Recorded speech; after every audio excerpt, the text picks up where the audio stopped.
Hello, my name is Annalie Hawk. Today's date is April 2nd, 2019. I am interviewing Judge Marianne Vorhees on the Ball State campus as part of the Ball State University Honors College Oral History Project. Thank you, Marianne, for agreeing to participate in this effort, which we are conducting during the Honors College's 60th anniversary year. I would like to begin by asking you where and when you were born. I was born in Muncie, Indiana in 1958, which makes me 60 years old now. I guess as old as the Honors College. That's right. And what were the name of your parents? Frances Lafferty and Nancy Lafferty. Any siblings? I have 3 younger sisters and a younger brother.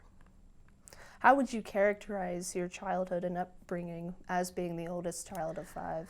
Well, I guess I was kind of always the one that was in charge, and I organized. My mother says I always organized all the activities and, what we were going to do every day. And, if we played school, I was the teacher. And if we played softball, I was the pitcher. And, I was always the one in charge. And but very happy, kind of typical middle class. My dad was a teacher and a coach. My mom was a stay-at-home mom, at least for most of the time that I was in the house. So, you're pretty typical middle class upbringing in a small to mid-sized town. You mentioned your father being a teacher and coach. Did that have any influence on the level of education that your family valued? Right. I mean, my grandmother, his mother actually went to Ball State when it was, I think it was called Indiana Normal. So she had a college degree, and my father had a college degree, bachelor's and master's. So I guess it was just always kind of assumed that we would go to college, or at least I would go to college. And really, I thought I was going to be a teacher and a coach, just like my dad. That was what I came to Ball State. When I came to Ball State, that's what I thought I was going to do. What kind of, if you could describe your best childhood memory, do you have one that you'd like to share? I think my childhood memories are my brothers and sisters and the kids in the neighborhood playing outside. I mean, we were one of those kind of neighborhoods where you would get up in the summers, go outside, and we'd play outside all day. And, the moms would have to come out and yell hey, it's time to come back, time to eat, get in the house. And we'd be like, oh no, we're not done yet. No, you have to come in now. So it was just one of those kind of childhoods where we were outside so much. We played, we walked to the library. It was just a real great neighborhood full of kids, fun, activities. We didn't have computers then, no cell phones. We pretty much had to make up our own fun and our own activities. We just didn't sit around and watch TV or play on a computer or do video games. While you were growing up in the 60s in the Muncie community, would you say that the Muncie community and the families that were in the community really allowed children to foster those experiences? Oh, yes, definitely. I mean, I think in our neighborhood, at least, I grew up on the north side of McGalliard, just north of the Kennedy Library. And back in those days, McGalliard stopped at Oakwood, and it was just all a big field and a dirt path. So it was really a neighborhood where we just played basically from the library all the way north up, a couple streets. And we could just wander the neighborhood, and there wasn't hardly any traffic at that time. It was just really different than it is now. So, it was a neighborhood that was, like I said, it was many children. We played at each other's houses and each other's yards. We'd go into the field and play. We took bike rides. We rode our bikes everywhere. I mean, now, you hardly would let your kids ride their bike off the street because you're afraid of what's going to happen. But back in those days, don't think our moms knew half the places where we were. It was just they'd let us go in the morning, and we would come back, we'd play all day and come back at night. And as we're transitioning through your early childhood memories in elementary school, how would you describe your elementary education at Muncie? Well, I went to Catholic elementary school, St. Lawrence, and so it was pretty strict, pretty rigorous. We learned, I think, at a high level. I remember when I transitioned from St. Lawrence 6th grade to Storr Middle School. For 7th grade, I remember going to Storr in 7th grade and basically had already covered all those topics, So St. Lawrence was pretty rigorous, and like I said, we were pretty advanced. So I benefited from that. And then I went to Storr Middle School, which is now being torn down as we speak. And it, because that's as high as you could go in Catholic education in Muncie at that time. Did the educational challenges while you were attending St. Lawrence prepare you, would you say, well, when you transitioned into middle school then? Oh, very well, yes, very well. And Storr was a good middle school. There were just many excellent teachers. And then the same, I went from Storr to Northside High School. It was a high school at that time. It's now a middle school. And I would say that the preparation there was just excellent as well for college prep, and the teachers were great. And, there was always a sense of, we're getting you ready for college. And so, yeah, I did feel like Muncie provided just excellent education. Tell me a bit more about your experiences at Muncie Northside High School. Well, at that time, let's see, it would have been in 1973 to 1976. I was the bicentennial class of 1976, which was kind of a big deal, with the country turning 200 years old. It was an interesting time because I think that, for example, sports have always been a big part of my life. When I went to Northside, it was actually the second year that there were sports for girls. Before that, it was all intramural or play days or things like that. So we did have IHSAA sponsored sports. The girls were very good. I did not play volleyball, but the girls' volleyball team won a couple state championships. There were excellent swimmers, gymnastics. I played basketball. We had softball in the summer. I played softball leagues in the summer. So it was kind of a transition time, I think, where girls, young women were sort of coming into their own and being recognized as having, equal opportunity in school, not only academically, but socially and athletically. So I think that was one of the really good things that Northside did, was it promoted, both the boys and the girls. When I was a senior in high school was the first year that there was a girls basketball sectional in Indiana, which was kind of exciting. Everybody kind of takes it for granted now that, there are sectionals and regionals and all that, but that was the first year for girls. So yeah, I remember, and I think that most of the people, the really strong students, there were some strong male students in the class, but I think most of the top 10 in my class were probably girls, women. I mean, we were very strong academically, the class was, and really, kind of challenged ourselves and to be the best students that we could be. In a way, would you say that's a turning point for more sports involvement for female high school students all across America, or was it more of a local I think initiative? locally, I think it was, as I remember, there were a lot of strong local coaches, women coaches, and so I think Delaware County, and as you might know, Delaware County's always been strong in certain girls' sports, especially volleyball. And I do think that might have been more of a local thing. Now obviously women's sports have grown throughout the country, but as I see it, there were some really strong people who wanted to promote girls' sports, and Delaware County, I think, was one of the pioneers, I guess, for that. The Westdale programs, the Northside programs, the Munciana volleyball program came out of that era. So just some different girls' programs came out of Delaware County right from the early to mid 70s.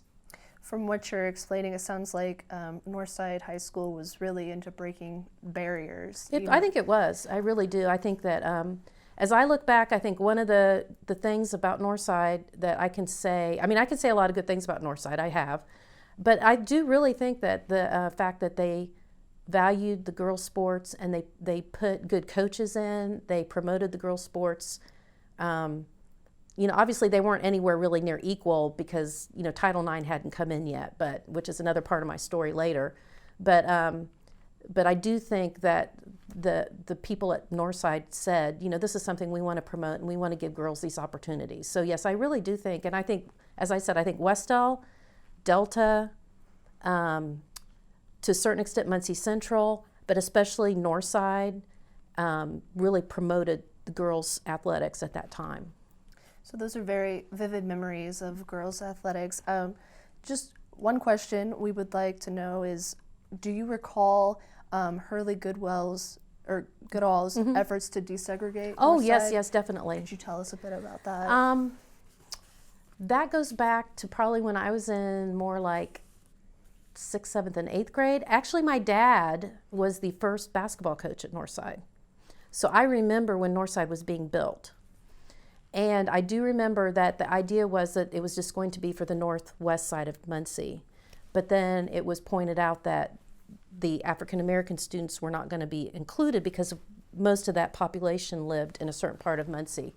So I do remember Hurley Goodall, and Mr. Goodall and I actually, I'll tell this in a moment, but I do remember that he went to the school board and he went to different people and he said, this is not fair. This brand new school, it was a beautiful school when it was built, state of the art pool, gymnasium, auditorium, cafeteria, everything was just beautiful, planetarium. Maybe not, maybe it was more of a garden thing. I forget. There was all these, bells and whistles. And he said that the African American students on the east side of town should also be part of that. So I do remember that push and that the fact that the school was integrated, and some of our best athletes at Northside were the African American students from that part of the town. I mean, you think about Sam Drummer, one of, if not probably the best basketball player ever to come from Delaware County, and he lived, on the east side of town. And I will say Mr. Goodall was very good to me and supported me as I went from Ball State to law school. I asked him to write me a letter for recommendation because he was in the legislature at the time, and he was gracious enough to do that because he knew me and he knew my father. So yeah, Mr. Goodall has been very good to Muncie and very good, to everybody in Muncie, not just the African American population, but just the whole city. Yes.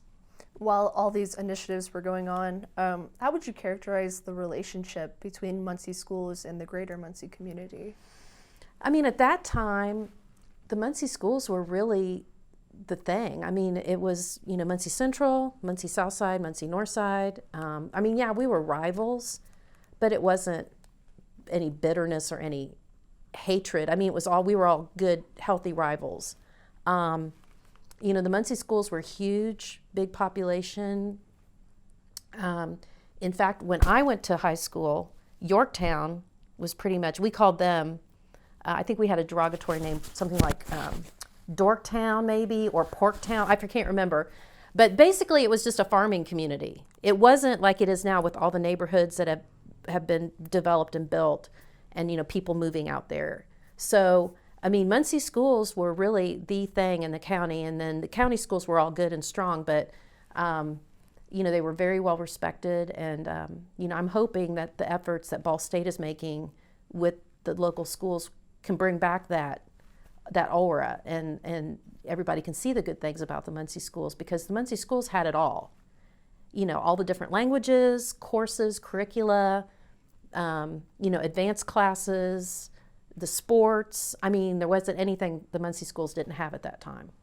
As you're reflecting on your experiences at Northside, would you say that, all the initiatives they put in with desegregation and including more women athletes, do you think that kind of set the tone for the rest of the community? Did the rest of the community take suit after that? I would say that to a certain extent, yes, because I think that, and I have to throw out the Shondell name, Don Shondell, who of course is, emeritus from Ball State, started the Ball State volleyball program here.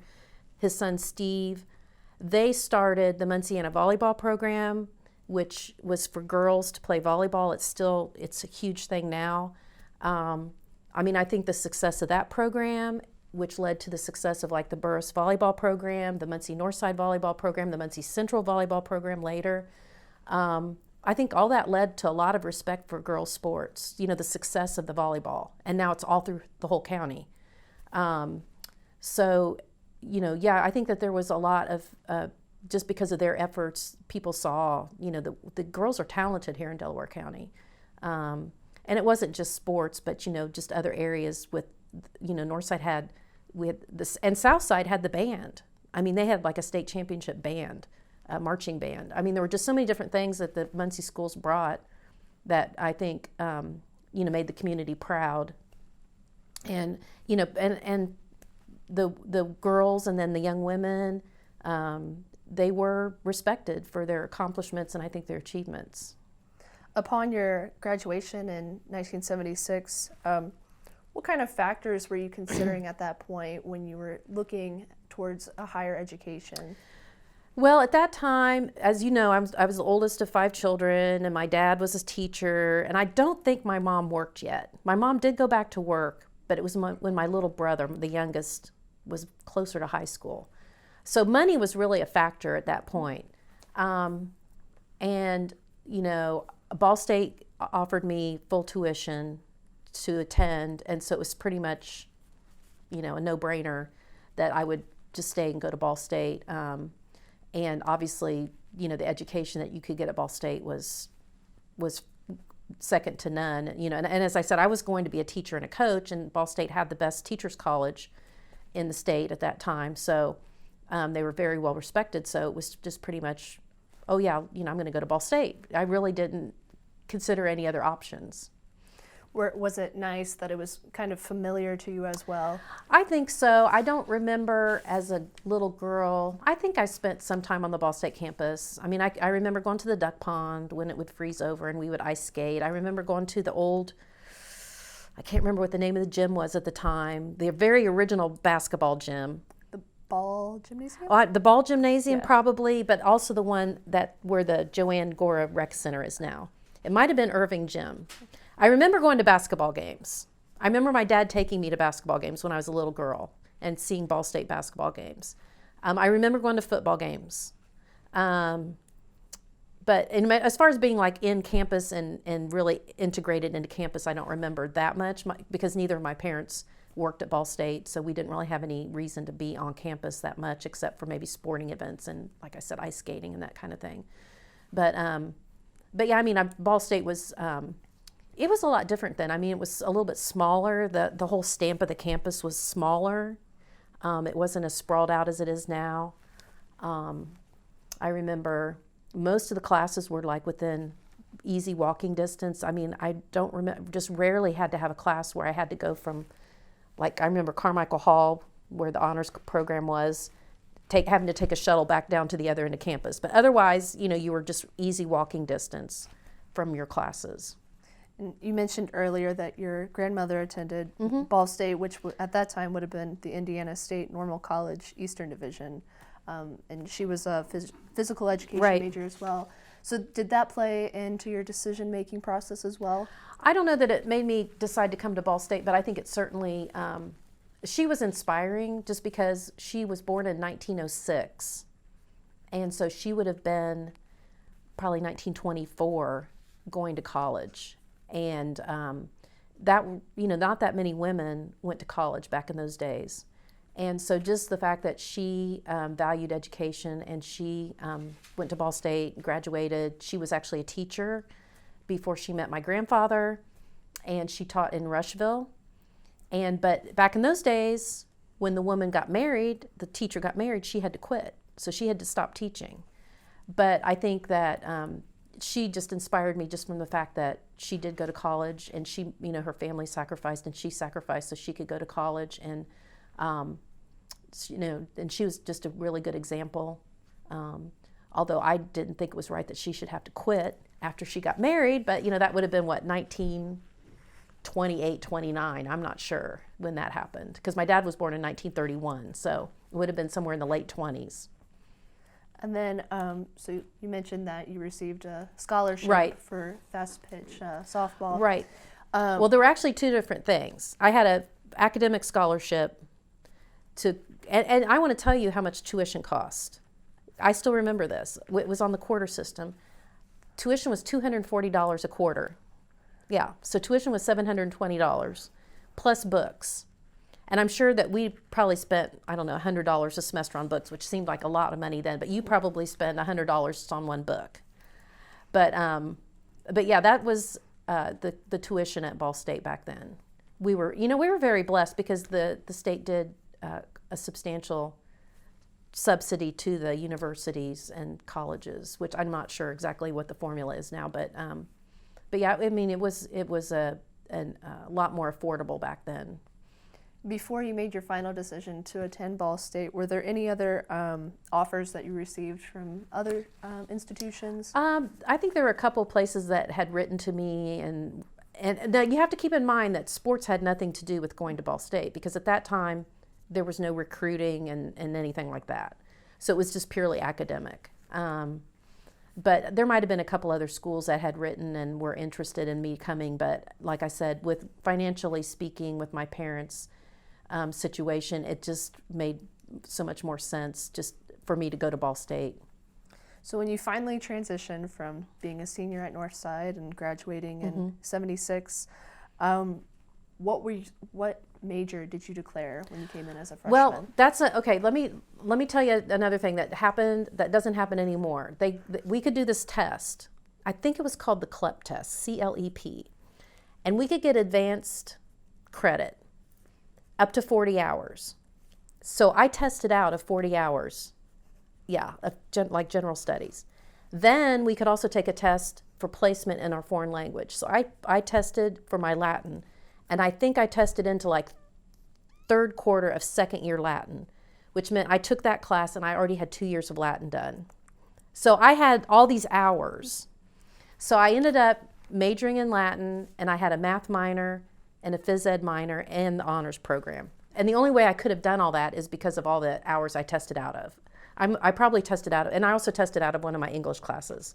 So I tested out of something like 63 hours of credit. So basically, that's what gave me the ability to do all the different classes. So a Latin major and then minors in mathematics and physical education. Right, with the idea I was going to be a teacher. Quite an unusual, bizarre combination. Would you say that you chose your degree in Latin more as a realistic opportunity, or was Latin a passion of yours also? I really enjoyed it. Yeah, I mean, I was obviously, I had 4 years in high school, and then I tested into almost third year Latin in college. So, I had the background in it, and at that time it was taught in most high schools taught it. When I did my student teaching, in Latin and math. And I loved math too. Math was probably my number 2 love was, I know, and it is kind of an odd combination, but I loved my math classes too. And I liked the phys ed. And I took phys ed because I wanted to be a coach and because I loved sports, and I got to do like every sport in my phys ed, curriculum. You did every single sport practically: lacrosse, field hockey, basketball, softball, gymnastics, volleyball, swimming, everything. So that's why I did the phys ed. So in essence, Latin was because it was practical and you had those credits already, and it made it possible. And I really did enjoy it. Yeah, it was really, Latin's very intellectually challenging. I couldn't probably translate hardly anything right now, but back then, we would take whatever it was in the original form, Ovid, Catullus, whatever it was, and we would just sit and that would be what we would do, is translate, discuss the translations, and it was just, it was pretty rigorous, yeah. Would you say having experience with the Latin language really helped with your honors courses? Oh yeah, definitely. I strongly encourage only one of my children took my advice to take Latin. And I think he appreciated it, because I think that studying Latin helps you with writing, analysis, obviously grammar, vocabulary, SAT score, all those types of things that are so important now for students. But, I don't know, because when I tried to help one of my sons study for the SAT, I couldn't believe the vocabulary words. Most of the words I didn't even know anymore, but I think with a background in Latin, that really helps you with your vocabulary and your knowing what English words, where they derive from. So earlier you mentioned physical education minor was because of your love for sports, and you wanted to be a coach. So what was your goal going into Ball State? You wanted to become a teacher, correct? Right. What field did you want to go in? I wanted to be a high school teacher, probably Latin, math, one or the other or both, and then coach. Interested in coaching basketball, softball, possibly. My dad coached like every single sport you could coach, so I was used to following him around to different playing fields, but especially basketball, because I probably was in I don't know how many gyms from the time I was just a little girl, and watched him coach. I helped him coach. I did statistics for him. So I just really was into basketball, even though I was only like 5 feet tall. I had to be the point guard, but yeah, that was kind of my idea, was that's what I would be doing. And then when did that change? Well, I would say somewhere maybe around the end of my sophomore year, I started thinking about teaching, and as much as I thought I would love it, I thought, there might be something more out there, something a little bit more diverse than teaching, the same Latin course every year for the next 30 or 40 years.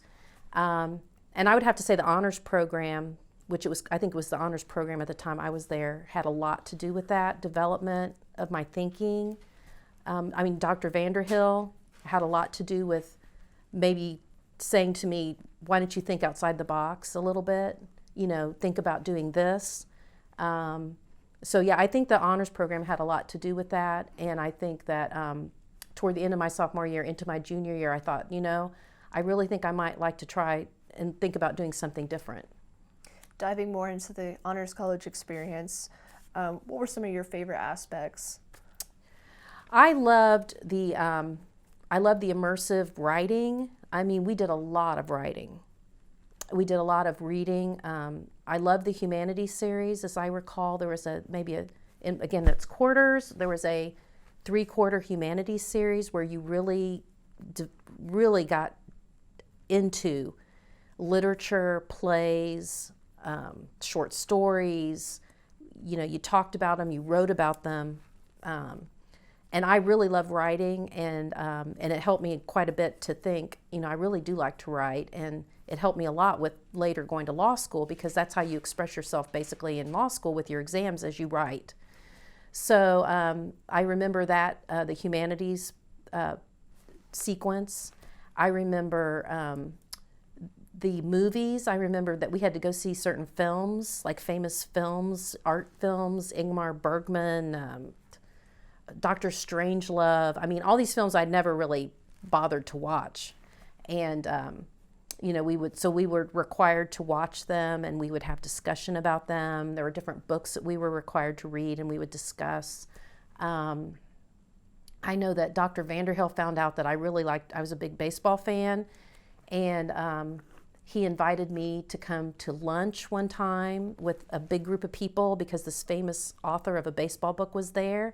And I'm just in awe, because I'm sitting at this table with all these people, and just little old me, student, and this person whose book I'd read is sitting there. So it was just different experiences like that that really, I guess, opened my eyes up to say, there's all this experience out there that you can have. And not that anything was wrong with teaching. My dad was a teacher, my grandma was a teacher. I have a sister who's a math teacher.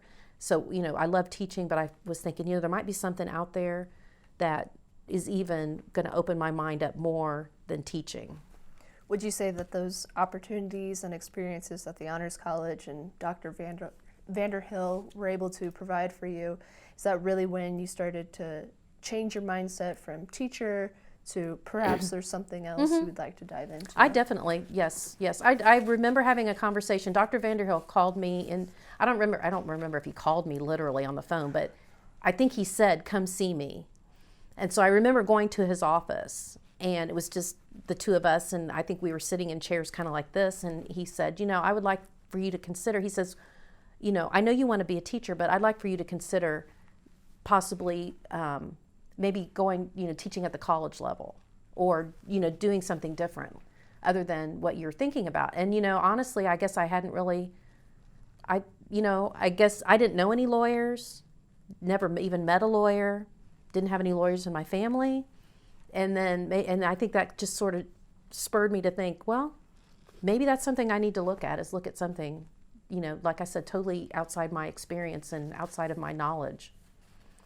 And then, so going off of the humanities sequence, which you mentioned was one of your favorite parts, in 1977, there were classes canceled in the College of Science and Humanities during the autumn and winter quarters. Did that affect your classes at all?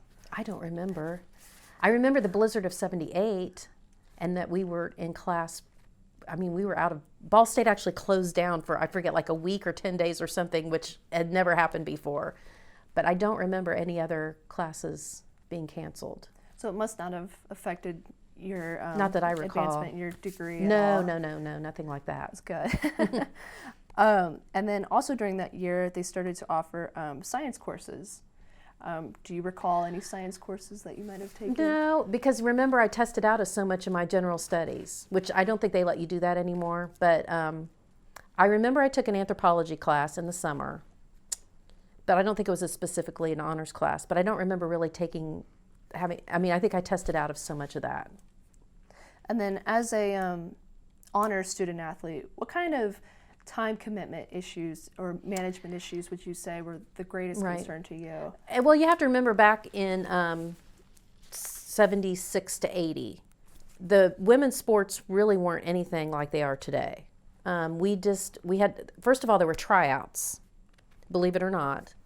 There was just open tryouts. So you came, there was like a poster, and it might have been in the Daily News. So a friend of mine actually talked me into trying out, because I had never even seen a fast pitch softball game before. We all played slow pitch in Muncie. And so I said, okay, what the heck, I'll go try out. So I tried out for the varsity fast pitch softball team, and I made the softball team. Well, there was actually a varsity and a JV at that time. So the very first fast pitch game I ever saw, I was playing in it, which really, talk about being nervous. I was really nervous then. So there were open tryouts. There were no scholarships. We basically, our season was maybe tryouts, I'm not even remembering when it was, late February, early March. Maybe the season was late March and April, and that was it. So it wasn't anything like it is now with this fall season and the spring season and weightlifting and study table and all that kind of stuff. I mean, we traveled a lot. We had home games. We traveled on weekends. We missed some classes. So, we just had to arrange with our professor to make up whatever we missed. But it was not nearly what the commitment is that they have now.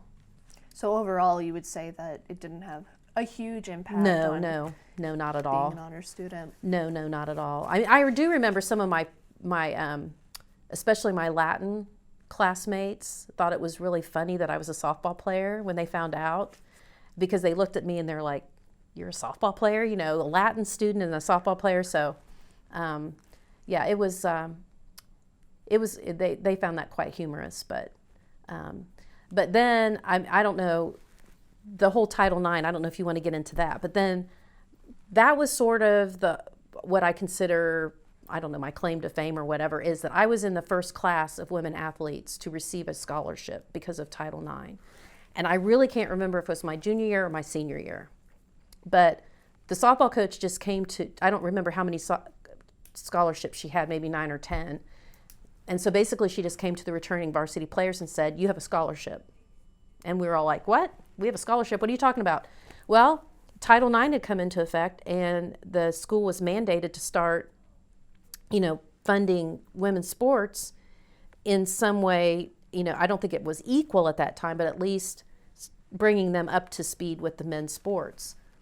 And then that's when the recruiting started, because she could offer the scholarship. So that's when, I think it must have been, I was a junior for the first year, and then the senior was the first year that we had freshmen recruited to the softball team.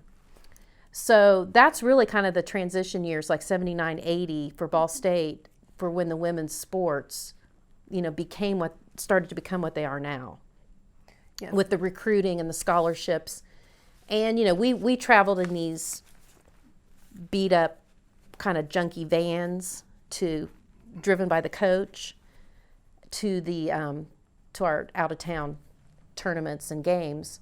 Now they have the buses and luxury liners and all that stuff. But it was a very different world back then. And I think people don't really remember that's the way it was. You think about the way it is now, which is great, and I'm glad that the women have all those opportunities. But yeah, back in the day, we didn't play because we had scholarships. We played because we just loved to compete. We loved to be on the team. We loved the sport.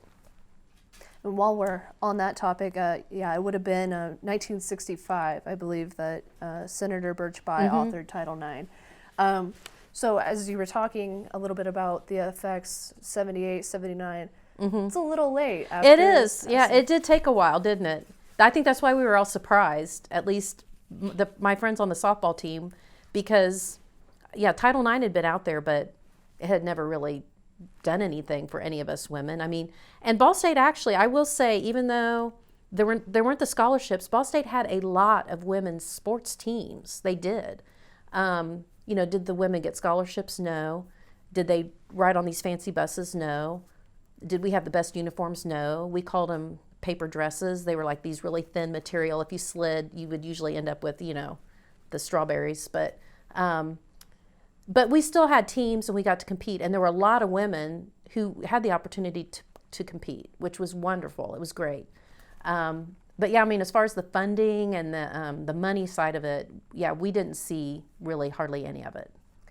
Before I pose another question about the feelings on Ball State campus around the Title IX, I want to read to you a quote from the Ball State Daily News, the January 26, 1977 edition, where a sports reporter, his name is Morris Wildley, said, "The argument is that the women will drain money from the all-important revenue-producing sports such as football and basketball."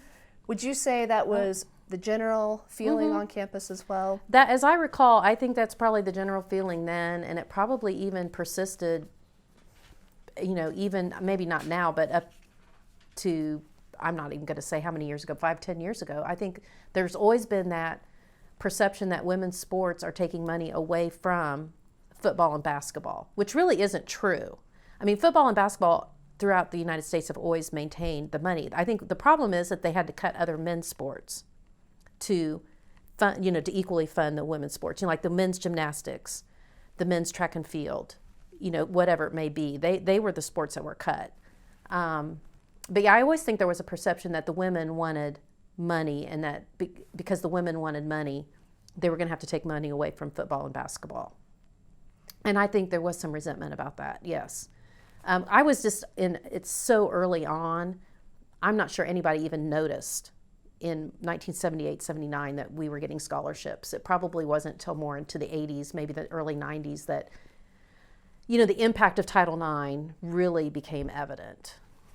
In hindsight, do you find it odd that it took so long for the impact of Title IX to be felt at Ball State's campus almost 13 years later? Oh, I think so, yeah. I mean, like I said, we were all surprised when we got the scholarships, and and I guess we kind of all heard about Title IX, but we didn't really know that much about it. It didn't really impact us, and I think and I find it unusual that even now today, Title IX is still somewhat controversial about, equality and the fact that people do resent the fact that because the men's football is this huge behemoth and needs all this money, that you have to give women's basketball and women's volleyball this much money. That really shouldn't even be a discussion, but I mean, I think it still is.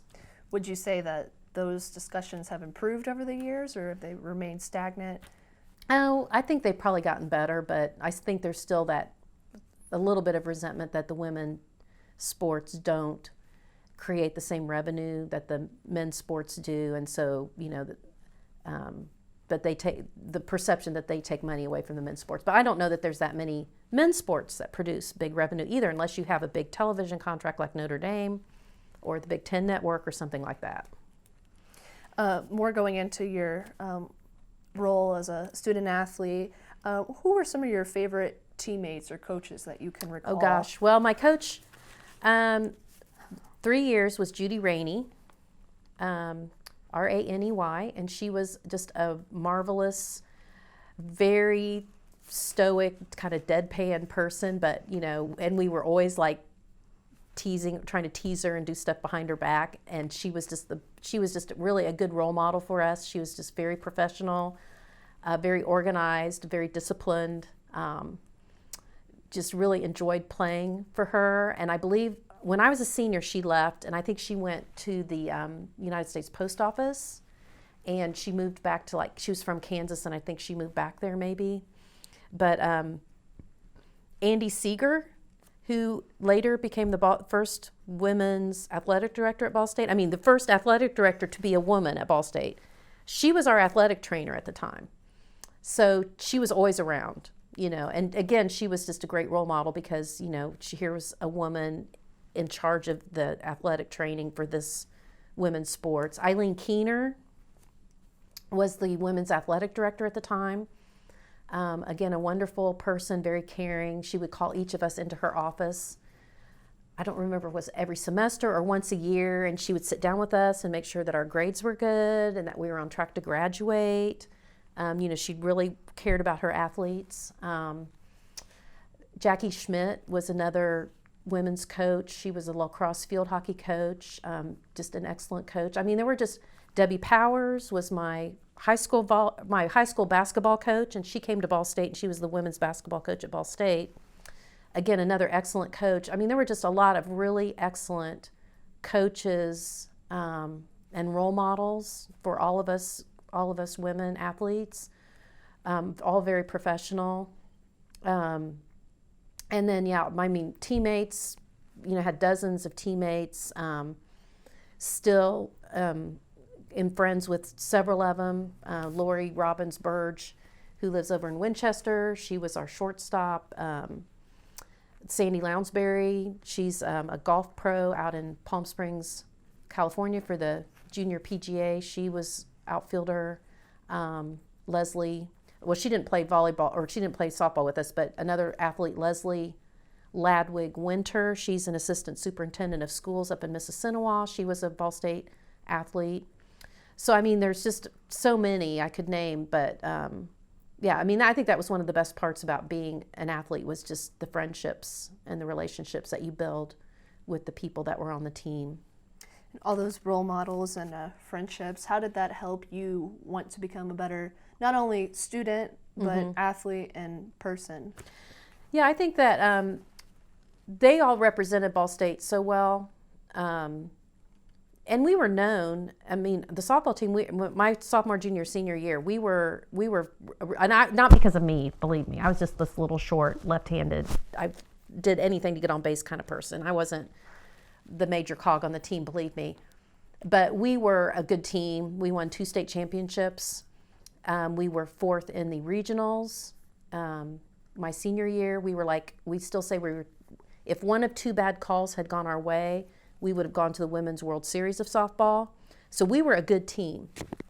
And I think just representing Ball State in a positive light and being good sports and, following the example of our coaches. And I think that meant to all the teams, the lacrosse team, the field hockey team, the basketball team, the volleyball team, the swim team. I can think of all the teams and all the different coaches, and just pretty much the athletes saying, we want to be good competitors, and we want to win, and we want to represent Ball State and ourselves very well. So I think that had a lot to do with it. And then you mentioned earlier that you received a scholarship for softball. What were some of the benefits of that scholarship? Well, that's an interesting story because, I had an academic scholarship and I had the athletic scholarship. And I didn't know, am I supposed to take both scholarships? I didn't know. So my dad called a friend of his who was in the the men's athletic department, and he asked the question, and he said, no, that's her money. She can. So I actually saved my scholarship money, and it helped me go to law school. So yeah, it was a real benefit. It was a definite huge benefit for me. So yeah, I used that money and I just put it aside, and that's what helped me to get to law school and pay for law school. Moving on a little bit from your time as a student athlete and looking more at at campus as a whole at this time. It was around 1978. You may or may not recall that President John Pruitt resigned, and then at that time Richard Burkhart stepped in. Are there any fears or frustrations or uncertainty on campus that you remember at that time? Not really. I think that there was a President Jerry Anderson. Was he before, or he would have been after? In 1979. He was the ninth president. I don't remember it being an issue on campus. No, I mean I think that that President Pruitt was so well known and so well respected, and then I think that Dr. Burkhart was the same way. That was pretty seamless, and there wasn't any anxiety that I remember around campus about the leadership on campus. And I think Dr. Anderson, he was a very short-term president. Yes, so it would have been only 2 years. Yeah, and then there was some controversy with that as well. And I don't really remember that much about it. I just remember he was short-term, but yeah, I mean, definitely, I think that Ball State was in good hands with Dr. Pruitt and Dr. Burkhart, and I don't remember there being any issues on campus about. Of course, you know, as students, we just kind of do our thing. You know, I don't know about you, but we study and we do what we have to do, and I don't remember really thinking too much about the university administration. I think the faculty might have had some angst. I don't know, but it didn't really trickle down to me that I can remember. Although you don't, it sounds like you don't recall too much of that. I'm just curious if you recall kind of the stigma around Ball State being kind of like a high school, but with ashtrays. Do you recall any of the stigma surrounded by that? Or? I don't remember that being talked about. I do know there was a lot of talk about Ball State, the students going home on the weekends, and there was a real push to keep people on campus and keep them engaged, and you know that it wouldn't be, what do they call it, a suitcase college, where you just kept your suitcases packed and you went home on the weekends. So I know that there was a lot of emphasis about, you know, staying on campus, going to the sporting events, you know, socializing. Honestly, I studied a lot, so I wasn't really into the off-campus party scene at all. I didn't go to one single fraternity party that I ever remember, and so I mean, I guess I can confess that my softball teammates gave me a nickname because I studied all the time, so they called me Pencilhead, because as soon as we hit the road for a road trip, I would get out my books and I would start studying. So I spent a lot of time studying and working. As you could tell, I mean, I was taking pretty rigorous classes between the honors program and, you know, upper level Latin and math. So I had a lot of studying to do. So when you talked about students going home for the weekend and that name with that, we kind of talk a little bit about that being called an island community, where Ball State was kind of on its own and not really connected with the community.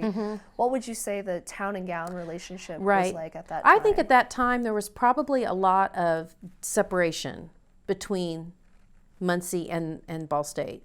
Nothing like it is now. I really think Ball State has done an excellent job now of trying to integrate with the community and really be part of the whole community. But yeah, I think definitely back in those days there was a lot of separation. Students would leave for the weekends.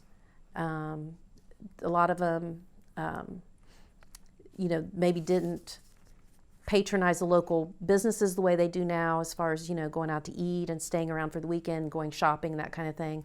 So I don't know that Ball State was seen as the great asset that it is back in those days. You know, and you know, as a Muncie resident, I'm like, hey, bring all these Ball State students here. Have them go out to eat. Have them shop. You know, have them go to the mall. You know, we want you in our community. We want you spending money here. Back in those days, I don't know that people really thought about that.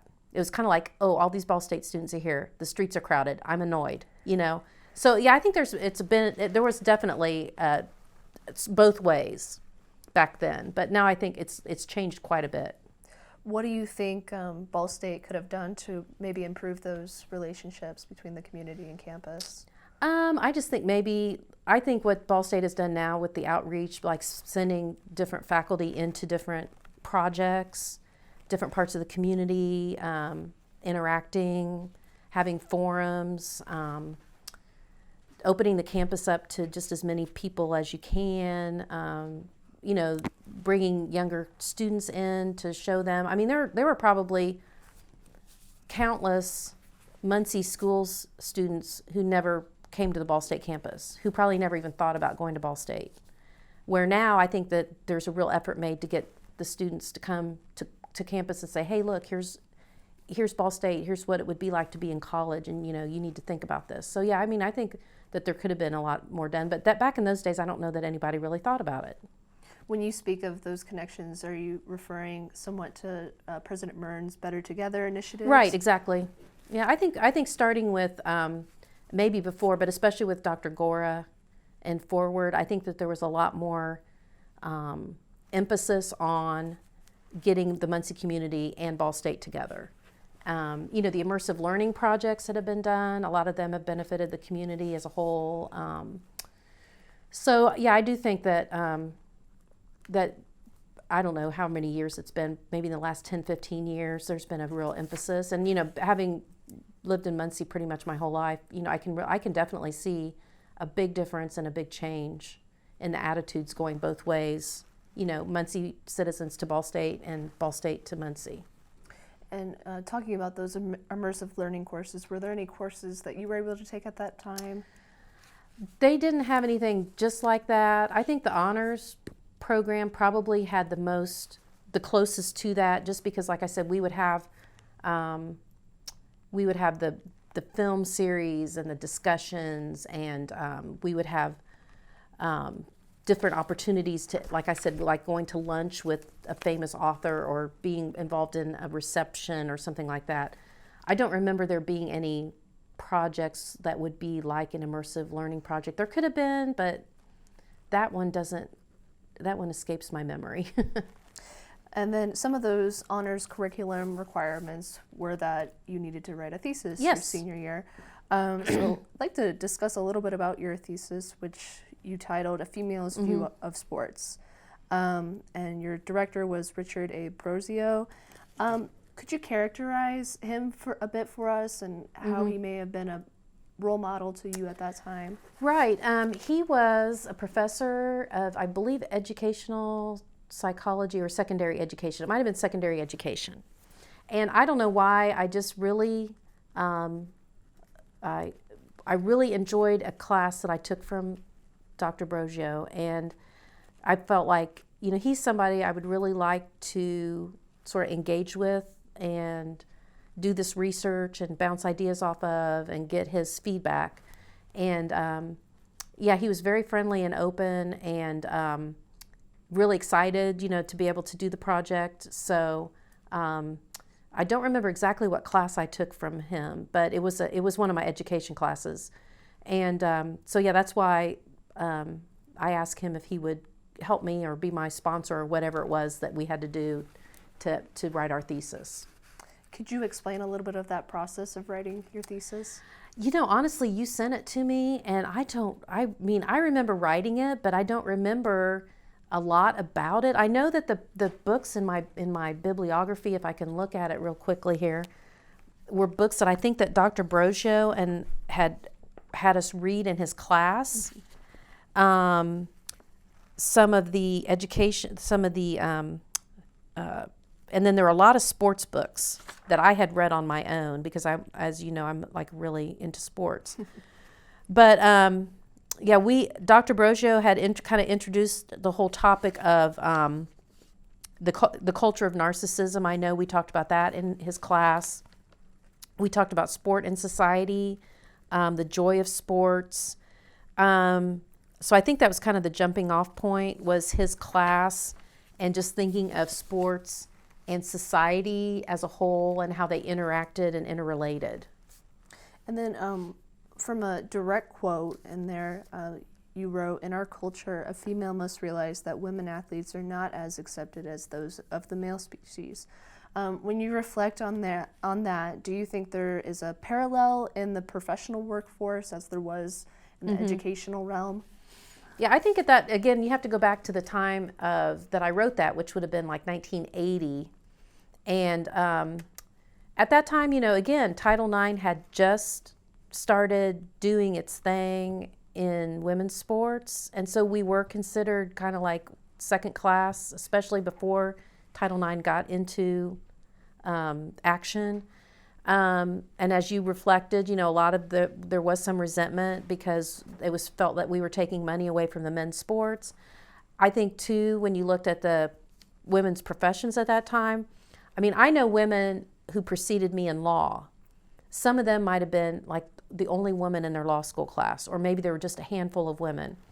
When I went to law school, I believe my law school class was around 33% women. Now, statistics are, I believe that 50% or more of the law students are women. So you can see, the times have changed a lot between 1980 and 2019. With women. So yeah, I do think that at the time that I wrote that in 1980, which I found fascinating when I read that again, things have changed a lot. And, being a woman law student back in 1980, especially at Notre Dame, which had just really, I believe when I was a junior, I can't remember if it was the second or third year, was only the 10th year that women were even on campus. So it was a big thing, and it was a significant thing for women to be making those kind of inroads into law, medicine, all the different professions. There was another quote that I'd like to discuss where it says, "Our society determines to a great extent the values and attitudes of everyone in it and of all its institutions. Government, education, entertainment, the mass media, the business world, and also sports are influenced by the values and attitudes of that society." How would you characterize the society of Ball State and the Muncie community at that time when you wrote that? Again, I think that Ball State, the Muncie community, I really think, looking back in the late 70s and right around 1980, we were probably a little bit ahead of the curve as far as women's opportunities because, as I said, in my high school class, women were very successful. We had women's sports, throughout, and then Ball State, when I came into Ball State, then we started with the Title IX, and then the sports were starting to improve, more opportunities. So yeah, I think that that we were really breaking some barriers and really, making some inroads at that point here at Ball State and in Muncie. And so, but there was still a long way to go. Definitely a long way to go. But I never felt in Muncie or at Ball State that I was a second-class citizen myself. I felt like I was given opportunities. I had equal opportunity. It was up to me to make the best I could out of those opportunities. So, but yeah, I really think that the opportunities were there for women. We kind of had to bang on the glass ceiling a little bit, but I think that they were there. Were all those opportunities what eventually led you to pursue law school? I think so. Yeah, I think that looking at everything that had happened, I guess I never felt like it was a no, that, oh, I can't do this. It was, oh yeah, I think I can do this. I've been given this opportunity, this went well. I've been given this opportunity, this went well. I'd succeeded, I was encouraged by other people.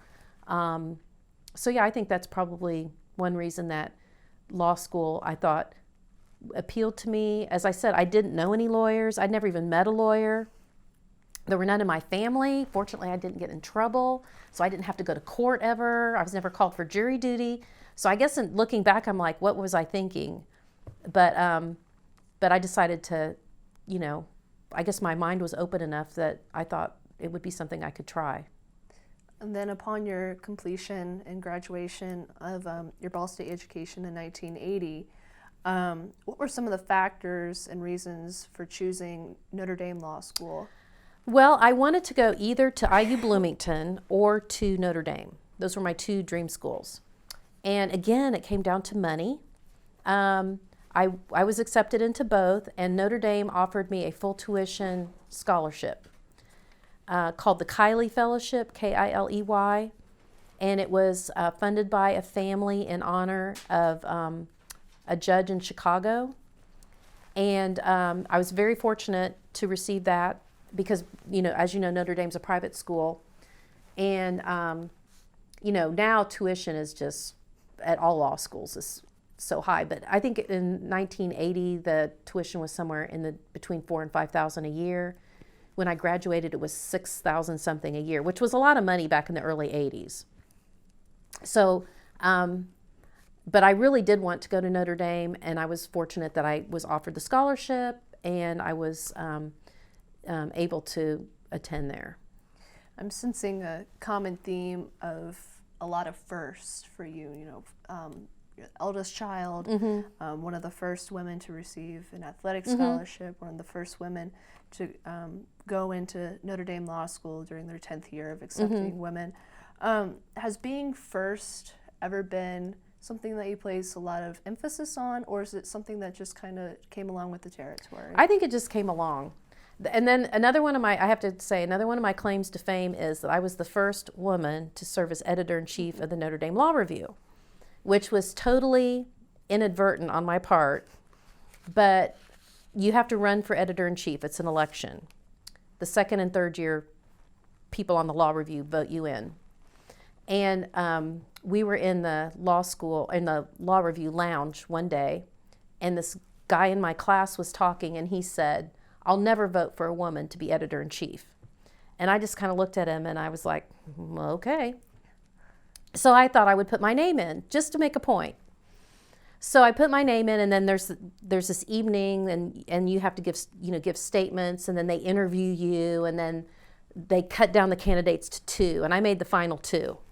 So then the final 2, everybody votes, and I voted against myself because I really didn't want to be the editor-in-chief of Law Review. I just wanted to make a point that a woman could do it, and I ended up being elected. So talking about really taking people by surprise, because I was really quiet. I mean, I really wasn't like I am now. I was a lot more quiet, studious, didn't say a whole lot, very diligent and organized. But, then I had to step up into this leadership role, and we had to produce 5 issues of a law review in less than a year because, the academic year's, 9 months.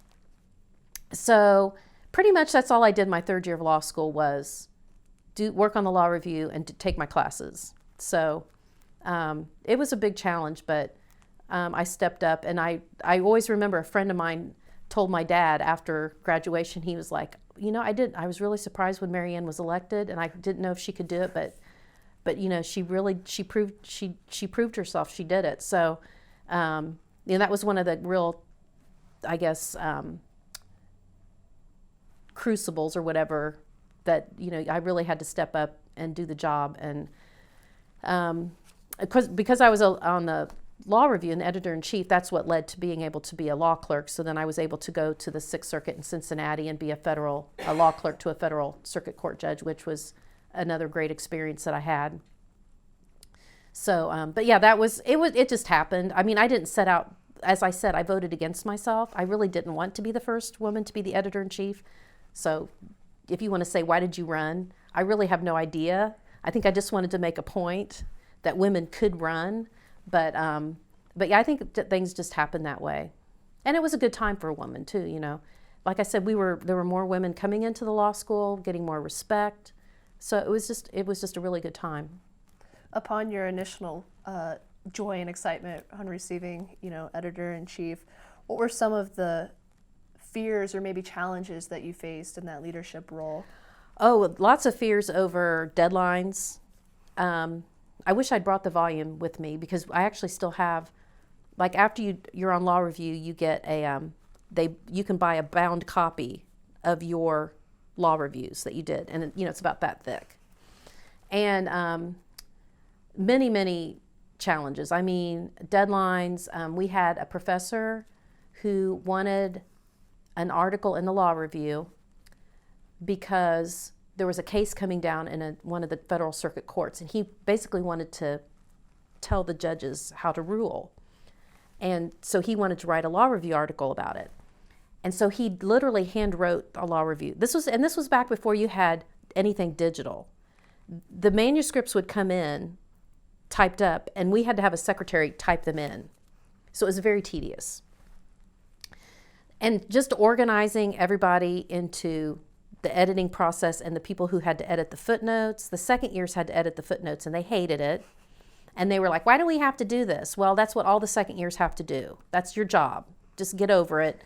Edit your footnotes. So, you have to divide it all up, get people to be on the same team, be persuasive, be, humble. We really need for you to do this. I really need your help. But yeah, pulling everybody together to edit, assemble, have this printed, make sure it's accurate.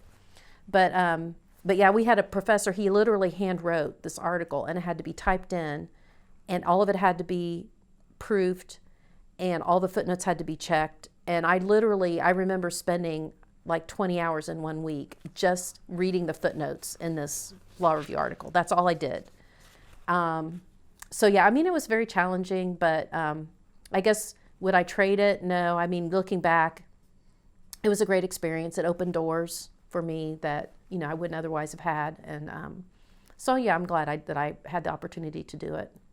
Do you feel that a lot of those skills that you learned while you were at the Ball State Honors College were easily transferred over into your experiences at law school then? I do. I definitely do.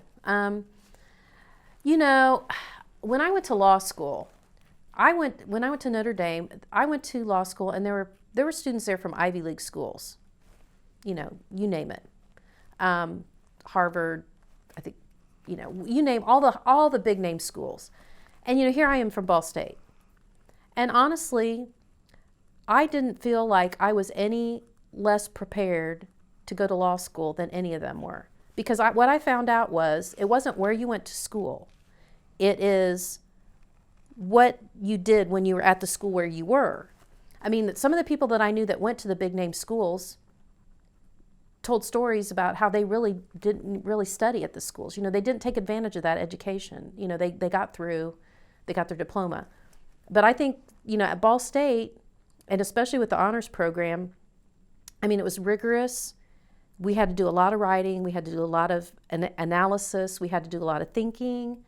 It really did put you in a good place for the skills that you needed to succeed in law school, which is writing, analysis, picking out issues, being able to defend yourself, especially in writing. Because in law school, as I said, pretty much all your grades are from written final exams. You get one final exam in writing at the end of the semester, and that's it. So you really have to be able to write, think, analyze. And I really think that's the strength of the honors program at Ball State, was preparing you for that. So yeah, I never felt like I was any less of a student or had any less preparation than the ones that went to Harvard or Michigan, Cal Berkeley. You name it, any of those schools. I felt just as prepared as they were to be there. And so when we look at the learning environment of law school, and it's mainly the Socratic method, right? Correct. So that being said, did a lot of the discussion-based classes at the Honors College at Ball State really prepare you then for, being put up in I the think middle so. class? I think so, although I'll have to say, the experience of being in law school, especially first year, second year wasn't so bad, but first year law school, when you don't know anybody, you don't know the professor, you really don't have any idea at the very beginning what you're doing. When you're put on the spot, it definitely is a nerve-wracking experience. It can be terrifying. And some students would freeze up, and it was difficult. And I think that was one thing I really had to develop more of as I went through law school, was my verbal skills. But I felt like, that's something I developed going through that, because there's really no comparison, or there's nobody at Ball State who's going to put you out in front of, 80 people in your section and point to you and say, okay, you're going to answer this question. Are you ready? There's nothing like that can replicate that. But yeah, I definitely think that the Ball State honors program experience prepared me for, pretty much most of what you would face in law school. Did you enjoy having that challenge of being called out in the middle of class?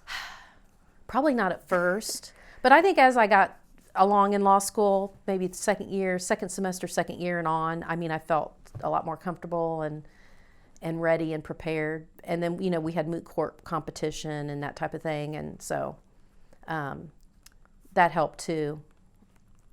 Then I believe in 1983 you were the winner of the Hoynes Prize for being the outstanding member of your graduating class. What were some of the reasons you were picked as the recipient? I was totally shocked and surprised when I was selected. I think that probably just the law review and the leadership on the law review, and just the fact that I did well with my grades. And so, but yeah, I mean, I was totally surprised. I mean, out of all the 160 people that graduated in my class, that I was selected for that award, and obviously very proud. I know my parents were like, couldn't believe that their daughter, that I was the one. And but yeah, I do think the law review experience and, as I said, the leadership, and then I do think that through my law school experience and the confidence that I gained verbally in class, I think that helped as well. Diligence, I think that it kind of came through. Then after your graduation in 1983, you mentioned this a little bit earlier, how your position as editor-in-chief led to your law clerkship for the 6th District United States Court of Appeals. Do you recall specific judges that you worked under at that time? I worked for one judge. His name was George Clifton Edwards Jr. Obviously, he's now deceased. He was a very well-known and respected judge from Detroit, very well-known for efforts to desegregate. He was very strong on desegregation and equal rights and civil rights. So it was really a great opportunity to work for him. So he, we would write him briefs on cases, and we would talk to him about cases, and then we would attend the oral arguments on our cases, and we did research for him. And it was really a good year just to kind of sit back and say, what do I really want to do with my career? Because I really wasn't ready to make a decision yet. What did I really want to do? I didn't have an idea at that point in time. I mean, I kind of saw myself as going off to a big city like Indianapolis, something like Fort Wayne, some big city, and practice law. I took the Indiana bar. I passed the Indiana bar. So I was admitted into Indiana, but I was working in the Sixth Circuit in Ohio. But I still didn't really know where I wanted to end up and what I wanted to end up doing. Tell me a bit about your transition from Cincinnati back to Muncie, where you then became an attorney at Beasley Gilkison in 1984. So yeah, I mean, I'm in Cincinnati and I'm in a really big city and it's really exciting and there's lots of people, and I'm thinking, you know what? I'd worked in Indianapolis at a big firm, and I said, I really don't know if I want to do that. I don't know if I want to work at one of the legal factories, where you have to bill 2,000 hours a year, whatever ridiculous number, and you have to work Saturdays and half a day on Sunday, and you pretty much have to give your life over to try to make partner and live in the big city, and I'm 2 hours away from my family. And so I started thinking about coming back to Muncie, and my dad actually was friends with a lawyer. I don't think I'd ever met him, but he asked this lawyer friend if he knew anybody who would be looking for a lawyer. And he said, yeah, have her contact Beasley Gilkison. So I wrote a letter to them, and it just so happened that they were looking for a new associate, and I would have been the first woman in lawyer for their firm. Again, you're saying another first. I don't know what it is.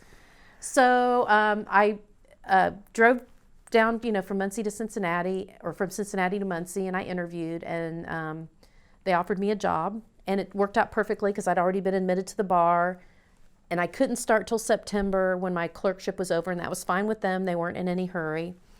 So I ended up coming back to Muncie, which is my parents were here, my siblings, my grandparents, my church, all my connections. And so that's how I ended up back in Muncie, and, very, very glad that I did. It was a perfect fit, and a wonderful, wonderful group of lawyers for me to learn how to practice law. What areas of law were you focusing on? Well, at the beginning, I did a little bit of everything, but as my practice grew, I started in 1984. I practiced through 2000. I pretty much started narrowing in just on civil litigation. That's always my passion, really, was civil law, civil litigation. Again, I loved briefing, writing, motions. I loved doing appellate work. So, I like to get up and argue a case in front of a judge, trying cases, tried numerous civil jury trials and bench trials. So that's kind of became my focus. Over the years, I did some family law, did some other different things, but sort of the last few years, was my primary focus. Tell me about, in those early years, how you met your husband, Skip Okay.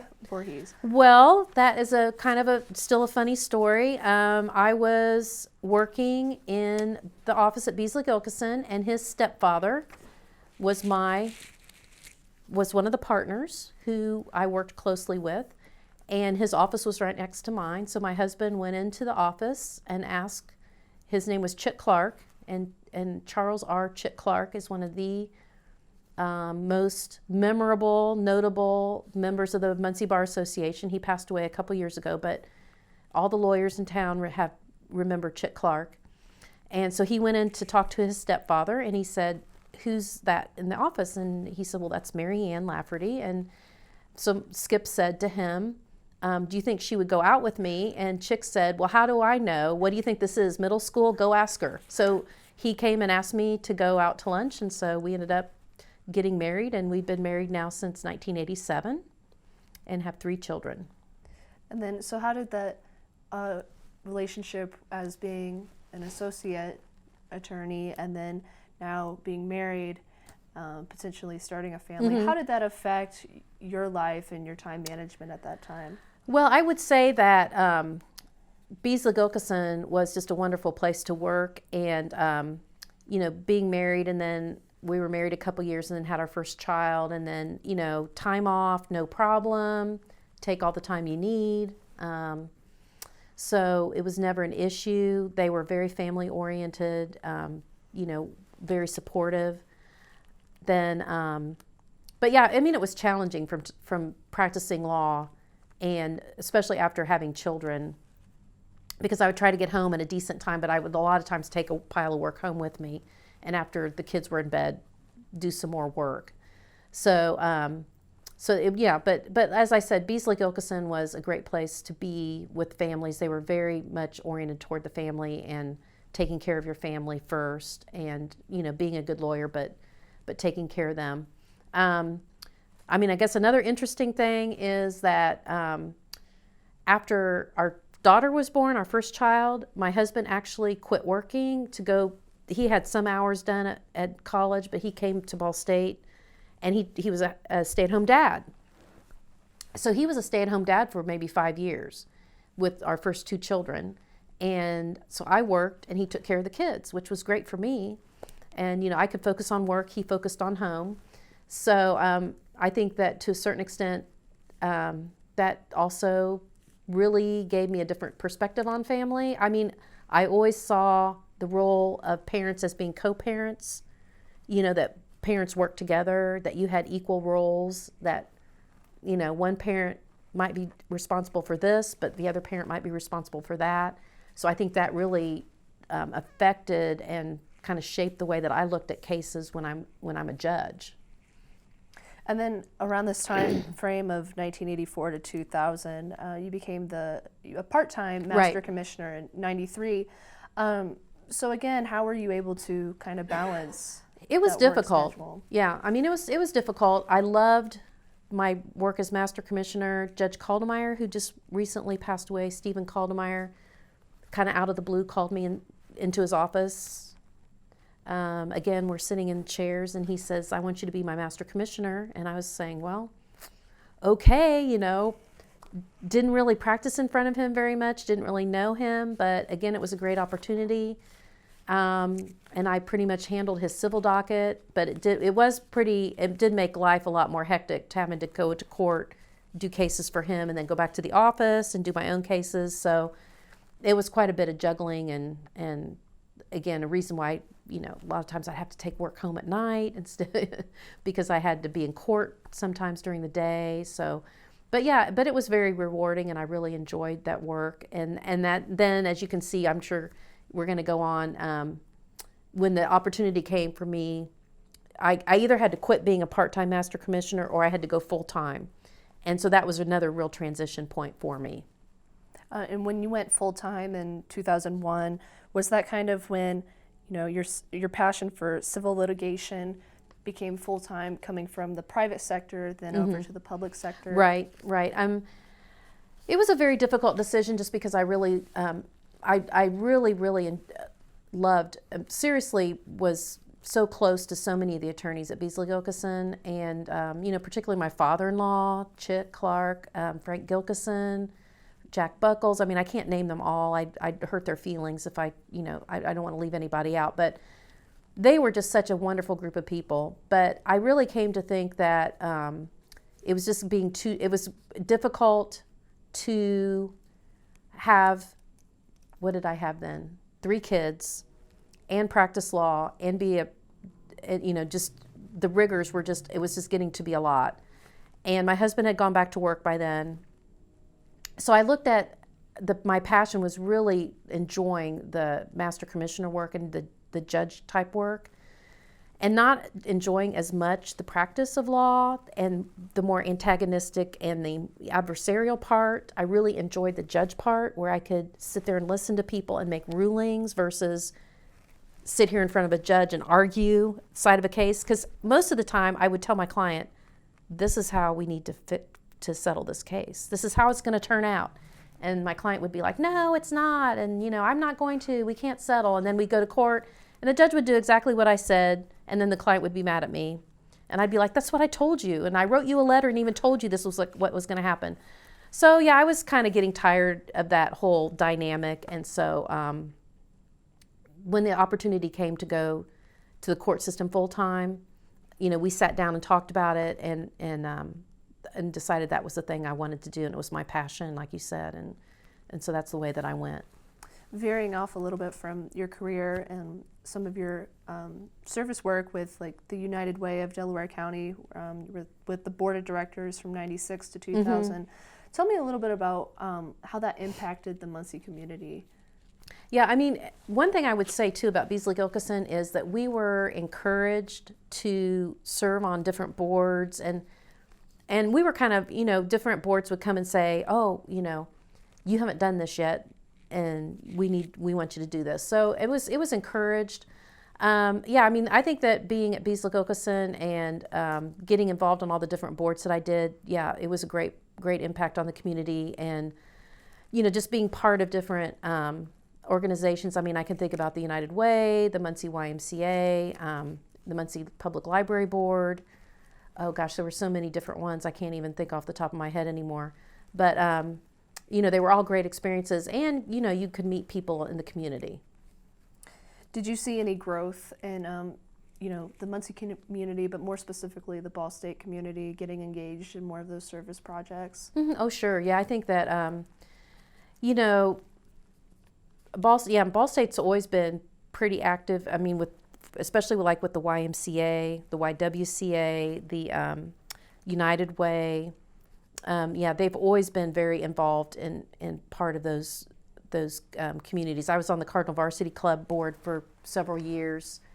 There's always been a big intersect between those. But as I said, I think that Muncie, one of the great, I think, untold stories about Muncie is its volunteerism and the people in the community who give their time and talent to the community in so many different ways, that I just think people don't realize what a giving community Muncie and Ball State is. And I think a lot of that does come from Ball State too, because you have a lot of people at Ball State, working at Ball State, who see the benefit of giving to the community, not just money donations, but just, reaching out into the community, being on boards, being on committees, giving to the community. Would you say that Ball State is distinctive in that matter from other institutions then, trying to Oh, be I mean, community engaged? I mean, I can't speak for a lot of different, because I've only been, at Ball State and at Notre Dame, but I think that they definitely, there's just no doubt that Ball State's a huge part of the Muncie community and all the outreach that they do. I would say too, as a judge, I always like to tell juries when we have jury trials, when we have all the people that come in for jury duty, and I like to say, one of the untold stories about Muncie is the people who are willing to come and serve on jury duty. We have tremendous turnout for jury duty. And people will come in and there'll be some people who can't stay. They have a doctor's appointment, they have to take their child to Riley Hospital, they're traveling for work, whatever. We might have a few. But almost all the people, 90+% of the people that are called, almost 100% of the people that are called will say, I don't really want to do this. It's a pain, but I'll do it. It's my duty to do this. And we get a lot of Ball State. We get Ball State students. We get Ball State faculty, staff, and they're all the same way. They're like, hey, I want to serve. This is something I want to do. So yeah, I think that there's a real untold story about Muncie, Delaware County, and I'm sincere, and I really wish it would get out more. The giving nature of our citizens. They really do give to the community in so many different ways. Tell me a bit about your transition from being master commissioner to then running to become judge. Right. What was the process? Well, what happened was Judge Caldemeyer retired during his term. So that opened it up to the governor. And at the time it was Governor Frank O'Bannon. And I'm not sure if you've heard of Governor O'Bannon, but he was a very well-beloved governor, did a lot. I think that he started some scholarship programs for students here in Indiana, among other things. But we had to apply, so I applied for the position, and he appointed me. And then that was in November of 2002. And then the law requires a circuit court judge to go into the next general election, which was November of 2004. So I went into that election, and I had to run. I had an opponent, and so we had a campaign, and I won the campaign. And again, if we're counting first, I was the first woman elected as a circuit court judge. Judge Betty Shelton Cole had been before me. She was elected as a Superior Court judge, and Judge Betty Shelton Cole is also one of my mentors. I want to say great things about her. But as far as being elected as a judge, it was Judge Betty Shelton Cole and myself, I believe, and I was elected to the Circuit Court bench. Not that it's any better than, but you were winning first, so there's a first. That's right. And then, what were your favorite aspects, or currently still your favorite aspects of being a judge? Well, I look at being a judge, one of the things I look at myself as being a problem solver, because most of the people who come into court have a problem. Usually they're not there voluntarily, they have to be there. Sometimes they're there voluntarily, like adoptions, name changes, stuff like that. That's a little bit lighter and more fun. But most people are there because they have some issue that has to be solved. And I like to think that we're trying to solve their problems as efficiently and as fairly as possible. Most people want to get in and out of the process. Some people want to prolong it, but most people want to get their problems behind them as efficiently as possible. And so I try to run an efficient docket, try to get cases resolved. But again, I think that the thing that people mostly want, and I hear attorneys say this all the time, is they want an equal playing field. They want to know that the judge is going to be fair to both sides. So that's one focus that, pretty much everything you do every day, you're thinking, I want to be fair to both sides. I don't want to favor one side or the other. I don't want to give anybody the idea or the impression that I favor one side or the other. It's really important that the scale, you see the proverbial scales of justice, that they're balanced. What are some of the pressing issues that the Muncie community is facing right now? Oh gosh, the opioid problem obviously is one of the problems with the heroin. The people who started on the pills, on legal pills that were prescribed and then didn't resolve their underlying physical issues and they became addicted to the pills. The pills are taken away, they turn to heroin. Other people go straight to heroin. I don't know. I've read all the books. I've read Dreamland. I read the other one that just came out. And it's a very difficult issue. It's a societal, really gets to the whole basis of society and, how we treat pain, how we pay for pain pills, how we pay for medical care, the whole everything. I also took on the felony domestic violence docket in Delaware County, which has been very eye-opening. So I do all the felony domestic violence cases, and again, I think it's a real societal problem with people, and it's not just male on female; it's also female on male, and same sex also as well, all relationships. But just the idea that people believe that they can physically abuse or touch somebody in an untoward way. And I think, it comes a lot from just their upbringing, what they were exposed to, how they were raised, what they saw in their families. So these are a lot of the problems that we see are so deeply embedded in society that they're difficult to deal with.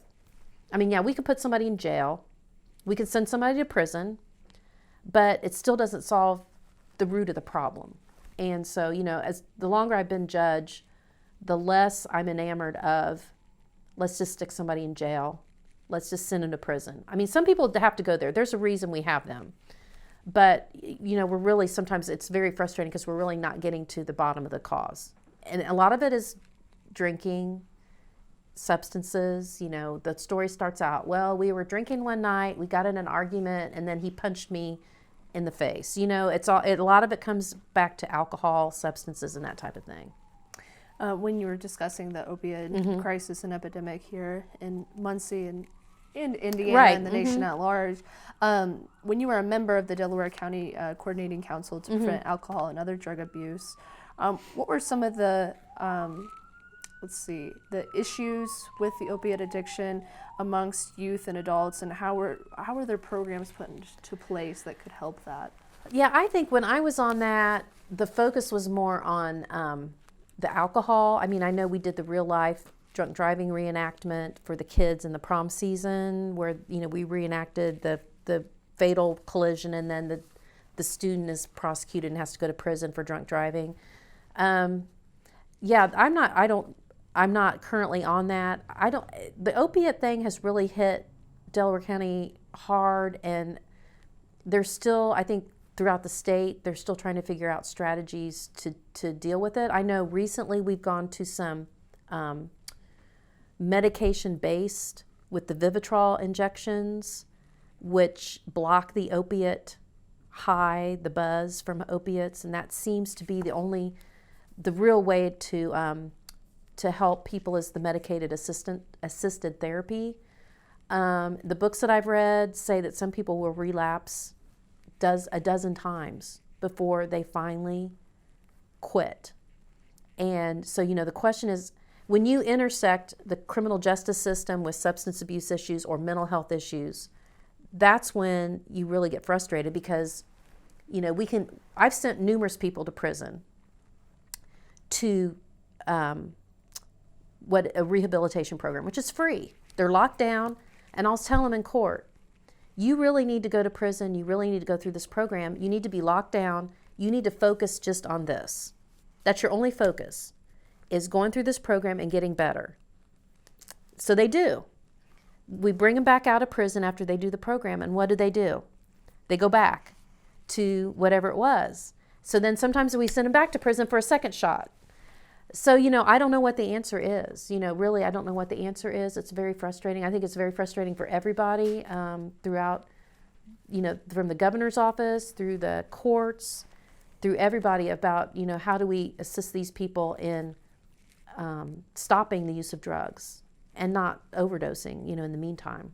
Yeah, as you mentioned, it's a very, very difficult, alarming epidemic right now. Right, and mental health issues are the same thing. I mean, and unfortunately, sometimes we have to solve mental health issues with people using a jail instead of, because that's they go off their meds, they get violent, they're dangerous to themselves, they're dangerous to others, and the only way to solve the problem is to use jail to get them committed to some facility. But it's very difficult. It's a real difficult issue.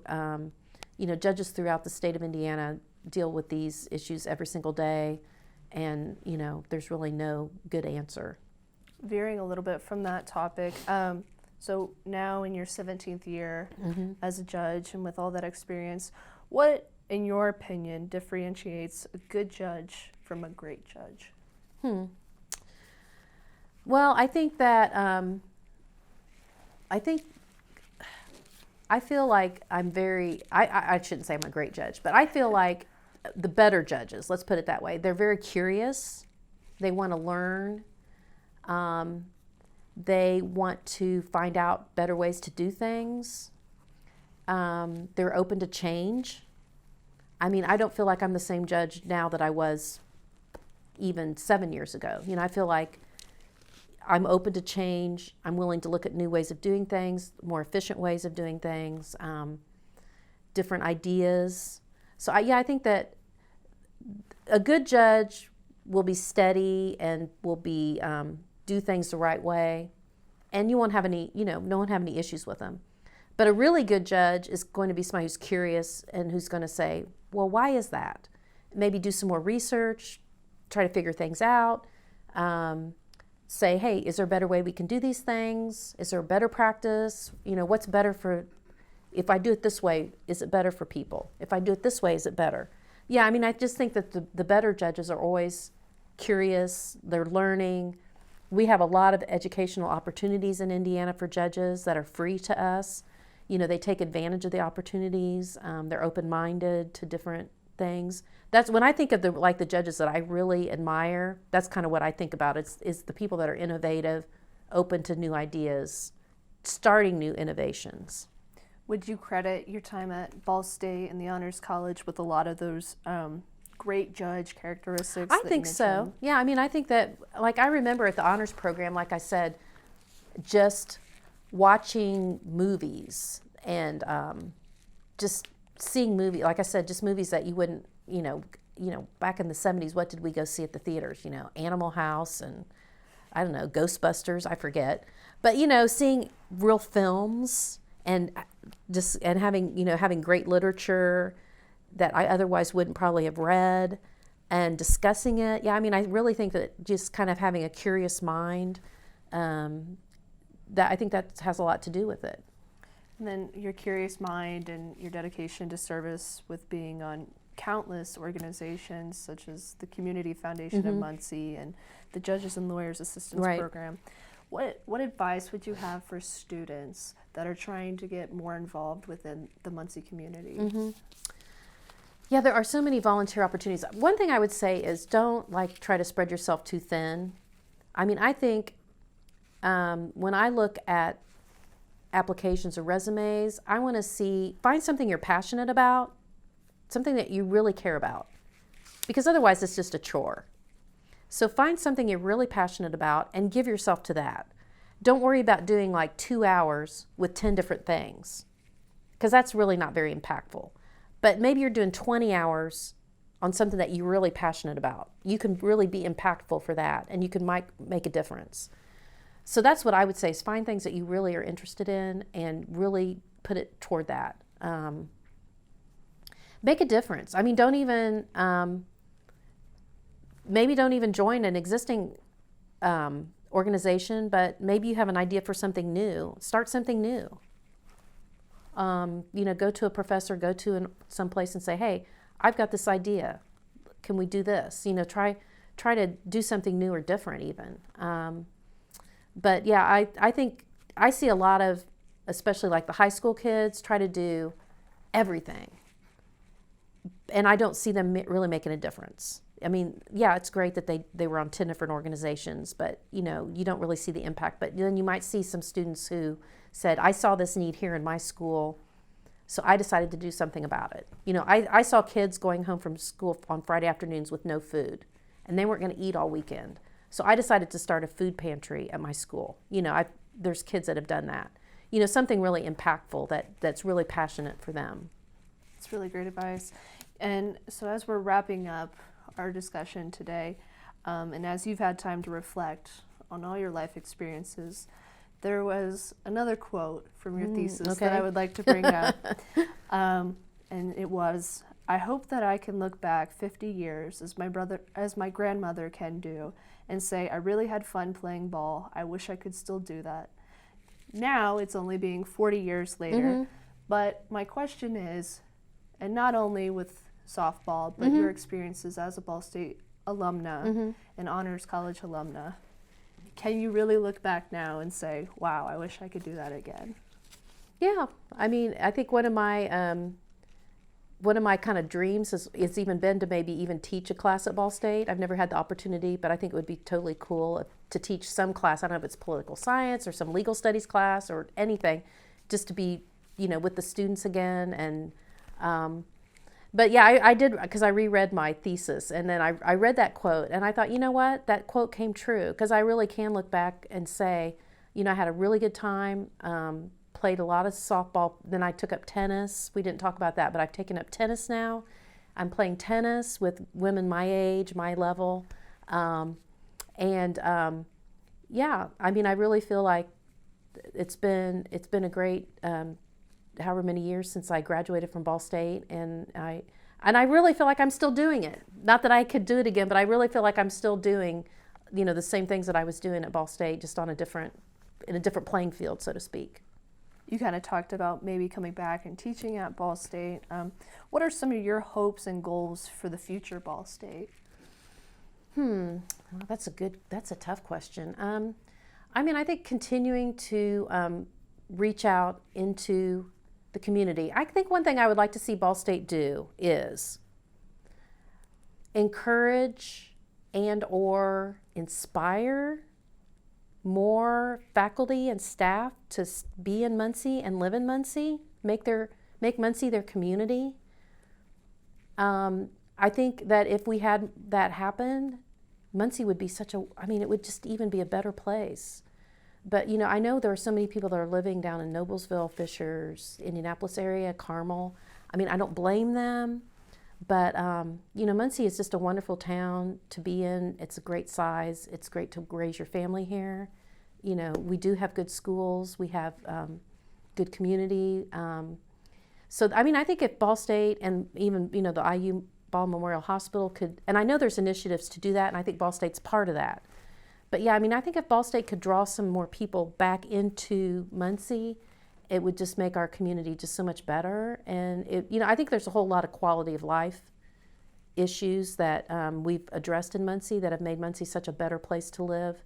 I kind of looked at my thesis, and I think I even talked about some of those quality of life issues back in 1980. You know, places where people can recreate, Cardinal Greenway, you know, all the different paths, walking paths, our parks.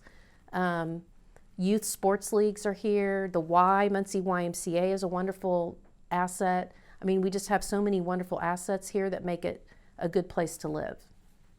And as we're wrapping up our interview today, are there any other topics that you would like to discuss that I didn't maybe touch upon?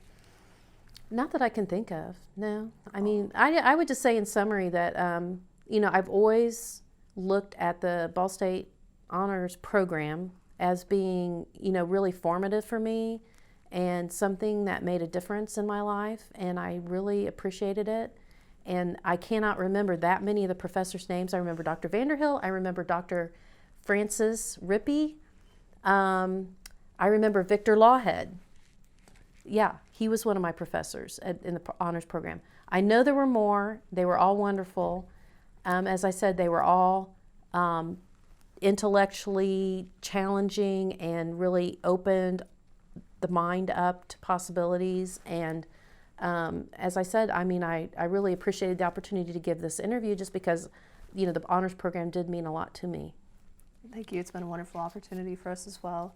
And with that, we will now bring our interview to an end. And on behalf of the Ball State University Honors College Oral History Project, I want to thank you, Judge Vorhees, for participating in our project. Well, you're very welcome. Thank you.